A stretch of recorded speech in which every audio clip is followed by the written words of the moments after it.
Hello friends, hi, this is doctor Komal Kashikar. आज हम लोग बात करने वाले हैं अभ्यंग को लेके। बहुत लोगों की क्वेरीज है कि अभ्यंग मसाज ये सब सेम है क्या? घर पे अगर किसी को बुला लिया तो हमारा अभ्यंग या फिर पंचकर्म हो जाएगा क्या? तो मैं आपको बताना चाहती हूँ, there is a huge difference between the panchakarma और अभ्यंगम। अभ्यंगम और स्वेदनम जो है वो पंचकर्म के पहले किया हुआ पार्ट है, जिसको हम लोग बोलते हैं पूर्व कर्म। कभी कभी ये पंचकर्म के बाद में किया हुआ पार्ट होता है, तो उसको हम लोग पश्चात कर्म बोलते हैं।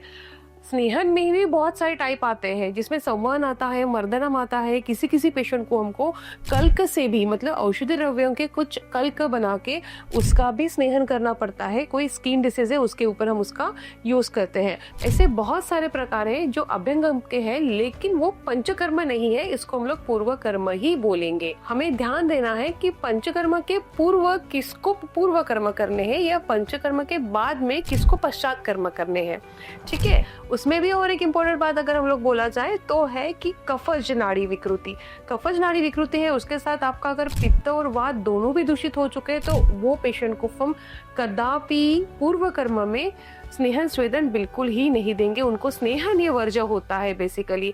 तो हमें ये ध्यान रखना है कि किसको में पूर्व कर्म में स्नेहन देना है और किसको में पश्चात कर्म में स्नेहन देना है। और सिर्फ स्नेहन करना मतलब पंचकर्म करना नहीं होता है। अगर आपको इसके लिए कंसल्टेशन चाहिए तो you can contact to Dulari Ayurveda. Thank you.